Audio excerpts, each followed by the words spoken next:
ایک اسلامی بھائی خود بتاتے ہیں کہ آج سے کچھ سالوں پہلے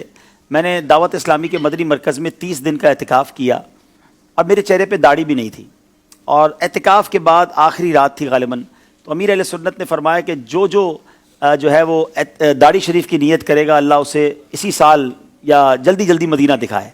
اس طرح کی دعا دی۔ وہ کہتے ہیں میں نے داڑھی شریف کی نیت کر لی، داڑھی کی نیت کی، میرے پاس تو پیسے بھی نہیں تھے مدینہ شریف جانے کے، وہاں مسجد نبوی شریف میں خادم کی جابز آتی ہیں، کہتے وہ جاب آئی، میری خالہ یا میری پھوپھی نے مجھے قرضہ دیا اور میں نے وہ پیسے خرچ کر کے میں مدینہ شریف چلا گیا۔ مدینہ شریف پہنچا، آج وہ بتا رہے تھے کہ 2.5 سال ہو گئے مجھے پہنچے ہوئے یا 3 سال ہو گئے، اب تک وہ واپس نہیں آئے، کہتے ہر سال چھٹی ملتی ہے، میں مدینہ چھوڑ کے نہیں آیا۔ اچھا وہاں وہ کہتے حج کے دن تھے، تو مجھے کسی نے کہا کہ یہ پیسے لو اور مسجد نبوی شریف میں دسترخوان لگاؤ، تو میں نے مسجد نبوی شریف میں دسترخوان لگایا، تو دسترخوان پر کچھ لوگ آ گئے، تو کسی نے مجھ سے وہیں دسترخوان پر پوچھ لیا کہ بیٹا آپ کی شادی ہو گئی ہے؟ تو وہ شخص کہتا ہے جو کہ مسجد نبوی شریف میں خدمت صفائی وغیرہ کے کام کرتے ہیں، کہتے مجھ غریب کو کون اپنی بیٹی دے گا؟ کہتے میں تو یہ جملہ کہہ کر چلا گیا، ایک اسی دسترخوان پہ شخص نے میرا فون نمبر مجھ سے لے لیا،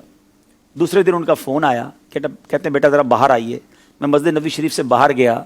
اور مجھے کہتے ہیں کہ میری یہ 2 بیٹیاں ہیں، میں امریکہ سے آیا ہوں، ان دونوں میں سے کسی ایک بیٹی کو پسند کر لو، میں تمہاری شادی کر دوں گا۔ وہ مسجد نبوی شریف کا خادم کہتا ہے کہ میری ایک جماعت کی بھی پڑھائی نہیں ہے، میں نے آج تک کچھ نہیں پڑھا ہے، میں ان پڑھ ہوں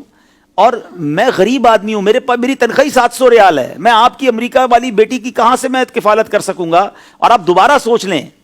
وہ کہتے نہیں ہمیں تم سے کچھ نہیں چاہیے، ہم چاہتے ہیں کہ اپنی بیٹی کی شادی تم سے ہی کریں گے۔ اچھا وہ کتنا سچا آدمی، اس نے اپنی والدہ کو پاکستان میں گاؤں میں فون کیا، اپنی ماں سے کہتا ہے کہ ماں مجھے اس طرح ایک رشتہ آیا ہے، والد صاحب سے پہلے بات کی، تو والد صاحب نے کہا نہیں بیٹا تم نے ایسے امریکہ والوں سے رشتہ نہیں کرنا، وہ تمہیں امریکہ لے جائیں گے، تم نے تو مدینہ چھوڑنا نہیں تھا۔ تو کہتے نہیں میں نے مدینہ چھوڑ کے نہیں جانا، لیکن وہ ضد کر رہے ہیں، کہا نہیں کوئی ضرورت نہیں ہے۔ وہ لوگ امریکہ چلے گئے، امریکہ سے بار بار اس سے رابطہ کرتے رہے کہ تم نے کیا سوچا؟ کہتا میری والدہ منع کرتی ہیں، پھر والدہ کو فون کیا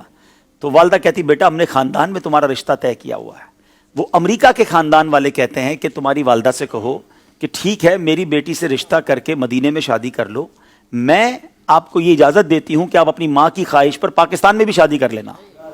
اور ایسا ہی ہوا میرے پیارے اسلامی بھائی، میں ابھی پچھلے دنوں مدینہ شریف میں اس اسلامی بھائی سے مل کر آیا ہوں کہ پچھلے 1-1.5 مہینے پہلے ان کی شادی ہوئی ہے، امریکہ میں پیدا ہونے والی ایک ایسی، وہ اچھا مزے کی بات، جس اسلامی بہن سے ان کی شادی وہ بھی عطاریہ ہیں، یہ اسلامی بھائی بھی امیر اہل سنت کے مرید ہیں۔ کیسی والدین کی تربیت ہے کہ جنہوں نے ایک مسجد نبوی شریف کے خادم سے ان کی شادی کروائی۔ اچھا یہ شادی ہو گئی، ہم سب سن کر آ گئے، میں جب گھر آیا تو میں سوچنے لگا کہ یہ 2 سال تک ایک ہی اسلامی بھائی پر کیوں یہ لوگ کوشش کرتے رہے؟ ہو نہ ہو ان کو کوئی اشارہ ملا ہے، کوئی خواب میں بشارت ملی ہے، اور یہ وہ جو جملہ تھا نا جو اس بندے نے مسجد نبوی شریف میں کہا تھا کہ مجھ غریب سے اب کون شادی کرے گا، تو گویا یہ رشتہ نبی پاک نے ہی کروایا ہے۔ پھر میں نے خود امریکہ رابطہ کیا کل اور یہ سوال پوچھا کہ یہ بتائیے کہ یہ کیا وجہ ہے کہ آپ نے 2 سال تک، بھائی مدینہ شریف میں اور بھی بہت سارے لوگ تھے، اپنی بچی کی اگر آپ نے مدینہ پاک میں شادی کرنی تھی تو کسی اور سے کر دیتے، ڈائریکٹلی خادم مسجد نبوی شریف سے آپ کو کیوں کرنی تھی؟ تو بس انہوں نے یہی بتایا، اب انہوں نے یہ کہا کہ ایک راز ہے، جو راز ہم آپ کو بتائیں گے اور کسی کو نہیں بتائیں گے۔ تو جو کچھ اب تک پتہ چلا ہے وہ یہی ہے کہ اس کے دل سے نکلا اور میرے آقا نے یہ رشتہ کروا دیا۔ اور مجھے تو یقین کریں یہ واقعہ سننے کے بعد، تو یہ واقعات کتابوں میں تو پڑھے تھے مگر آج بھی ایسے واقعات رونما ہوتے ہیں، آج بھی مسجد نبوی شریف میں مدینے جا کر دل سے کوئی بات نکلتی ہے، میرے آقا اسے کیسا نوازتے ہیں۔ پھر ہم کیوں نہ کہیں کہ لب واہ ہیں، آنکھیں بند ہیں، پھیلی ہیں جھولیاں، کتنے مزے کی بھیک تیرے پاک در کی ہے۔ تو آج بھی ایسے ایسے واقعات ہوتے ہیں جو ایمان کو تازہ کر دیتے ہیں کہ اتنی محبت بھی ہے لوگوں کو مدینے سے۔ آج لوگ پیسے والا ڈھونڈتے ہیں، خوبصورت ڈھونڈتے ہیں، ڈگری ہولڈر ڈھونڈتے ہیں، مگر اس خاندان نے اگر ڈھونڈا تو شہر مدینہ ڈھونڈا، مسجد نبوی کا خادم ڈھونڈا، اور نبی پاک علیہ الصلوۃ والسلام کے روضے کا گویا ایک خادم ڈھونڈا اور اسے اپنی بیٹی جو ہے وہ دے دی۔ تو سبحان اللہ، یہ ہے مدینے کی باتیں اور عشق جو نصیب والوں کو ملتا ہے۔ اللہ اس جوڑے کو سلامت رکھے، ان کو خوشیاں عطا فرمائے۔ یہ ایک ایسا واقعہ تھا، میں نے خود ایکسپیرینس کیا، میں خود ان سے مل کر آیا ہوں۔ اللہ کریم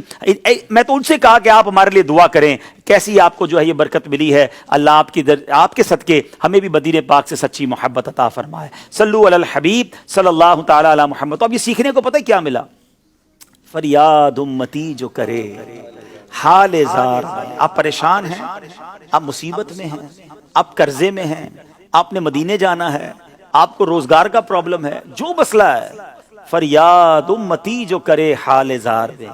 ممکن نہیں کہ خیر بشر کو خبر نہ ہو، واللہ وہ سن لیں گے، فریاد کو پہنچیں گے۔ اتنا بھی تو ہو کوئی جو آہ کرے دل سے، اپنے آقا کو پکاریے، انشاءاللہ ضرور کرم ہوگا۔